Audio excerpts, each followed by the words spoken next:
Permacultura en Galicia. Fototrampeo.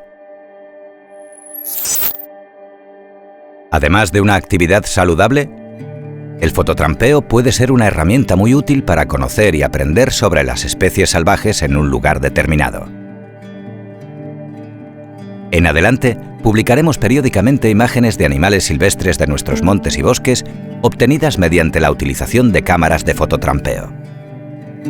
El objetivo será siempre fomentar la admiración y el respeto a la fauna salvaje con la menor intervención posible. El bienestar del animal debe estar por encima de todo, por lo que nunca revelaremos la ubicación de nuestras cámaras para evitar que la información pueda ser utilizada por cazadores. El fototrampeo es una actividad muy recomendable por muchos motivos. Es una buena forma de acercarnos y acercar a los niños al conocimiento de la vida silvestre.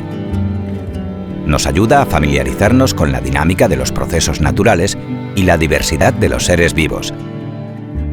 Transmite actitudes de respeto por el medio ambiente y fomenta el desarrollo del espíritu científico en los más jóvenes. Gracias a esta técnica, podemos conseguir imágenes de especies con hábitos crepusculares o nocturnos o que rehúyan la presencia humana y emocionarnos ante el descubrimiento e identificación de cada animal fotografiado.